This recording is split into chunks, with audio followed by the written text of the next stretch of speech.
Au sommaire, Grand Cru Vinec-Schlossberg, le domaine Jean-Marc Bernard, une petite histoire sur le vin et pour finir, mon coup de cœur, un très joli Chianti.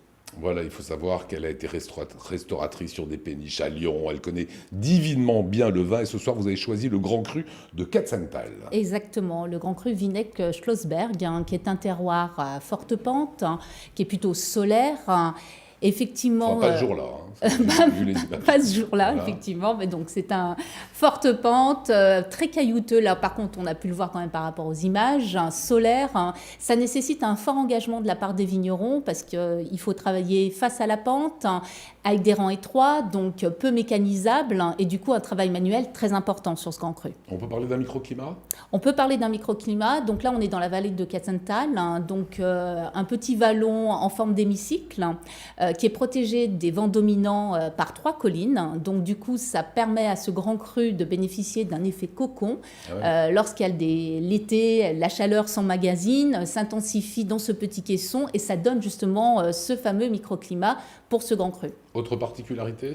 Alors, l'histoire de ce Grand Cru est étroitement liée à son château. C'est un château féodal avec un donjon de plus de 21 mètres.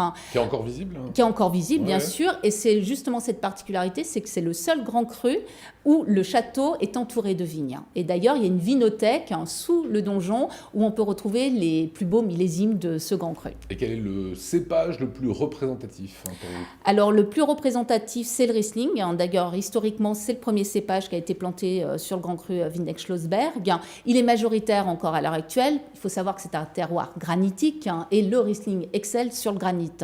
Il est plutôt planté, le Riesling, parce qu'il y a les Pinot Gris et le Gewürztraminer qui est représenté, à l'état de trace, le Muscat, mais le Riesling, vous allez le retrouver plutôt sur le haut du Grand Cru et à mi-pente. Domaine à nous conseiller. Alors, domaine Jean-Marc Bernard, un domaine 9e génération, viticulture en bio. On a rencontré Frédéric Bernard. On regarde. C'est que dans la tour du château du XIIe siècle, il y a une belle œnothèque de Riesling Grand Cru qui ont une bonne trentaine d'années.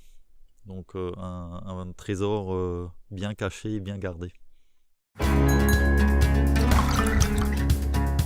C'était il n'y a pas si longtemps que ça, à la maison, nous avons fait un saumon teriyaki avec un Riesling Vinec-Schlossberg 2008. L'accord parfait. C'est certainement le millésime 88 que mon père avait vinifié en vendange tardive. Donc c'est une belle émotion de jeunesse aussi. Dans le Valais suisse.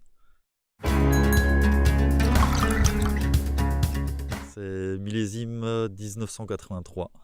Voilà, c'est le démarrage du Grand Cru pour le domaine. Ah, c'est sûr que ça doit être bon, ça.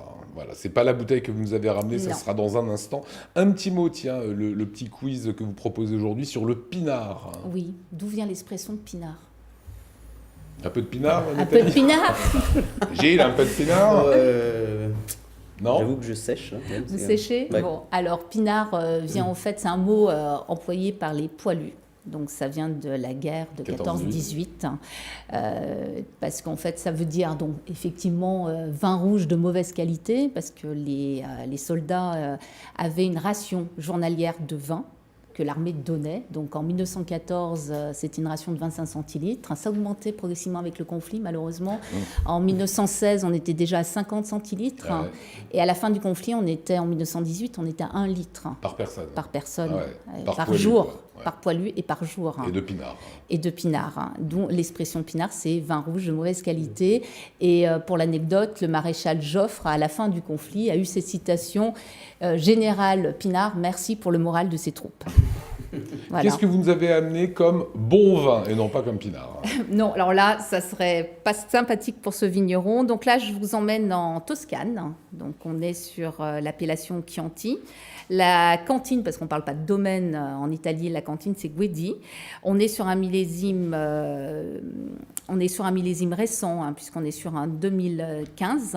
C'est un très joli Chianti, donc on est sur un 100% Sangiovese, donc qui est le cépage type du Chianti. La robe, elle est rouge, sombre, légèrement à reflet grenat.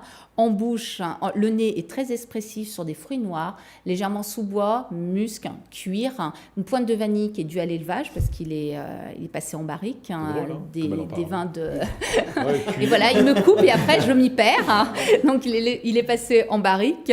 Ensuite, en bouche, c'est gourmand, c'est fruité, ça reste quand même très élégant comme les Chianti qu'on aime. Joli potentiel de garde, plutôt à 10 ans. On n'est pas sur là, on est sur un Chianti réserve, on n'est pas sur un Chianti classico. Très joli vin à apprécier entre amis en toute convivialité. Que vous retrouvez sur apicurien.fr. Ça s'affiche à l'écran. Et je rappelle quand même que l'abus d'alcool est dangereux pour la santé, à consommer avec modération.